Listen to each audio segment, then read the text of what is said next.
you've been attacked by somebody. Some guy jumped out of a doorway with a machete and tries to take your head off, and you draw your pistol and you solve that problem by shooting that person, and then you call 911 and the police show up.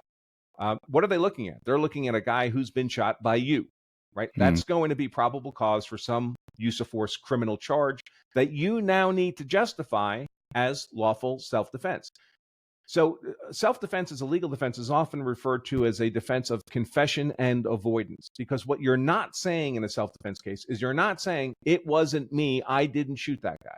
You're saying the opposite of that. You're saying it was me, I shot him, but I did it with the legal defense of self-defense. So if you actually sit silent, well, then self-defense never enters the conversation. And of that confession and avoidance, the only part that a jury would hear would be the confession part. Not that you're confessing to a crime per se, but you're confessing to the underlying physical conduct that is the basis for the criminal charge against you. So you're compelled to make the self-defense argument if you don't simply want to be found guilty of whatever the criminal charge is. And of course, the prosecutor knows this. So it's different than a typical prosecution. In a typical prosecution, the prosecutor's thinking about his burden to prove each and every element of the criminal charge beyond a reasonable doubt. But in a self-defense case, you largely give him that because you're not denying you were the guy who shot this dude. Now the prosecutor knows that what he has to do is not so much prove the underlying conduct, which you've conceded, but overcome your legal justification of self-defense, which means he's looking at those 5 elements of self-defense. When he gets that investigative report from the detectives, what he's looking for is any one of those elements that he feels he can disprove beyond a reasonable doubt. Because if he can disprove any one of them beyond a reasonable doubt, it doesn't just diminish your claim of self-defense. Your self-defense justification collapses.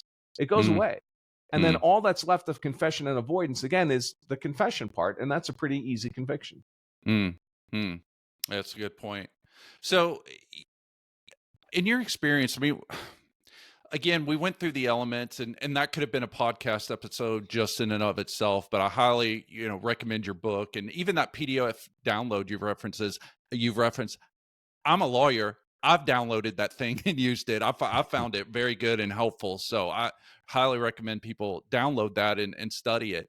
But even though they're looking at it on they're words on a paper, but it's very easy, or there's a lot of myths and misconceptions surrounding the laws of self-defense. In your practice and your experience, I mean, what are some of those things that people get wrong, even though they might be able to recite verbatim those elements back to you that you just went over?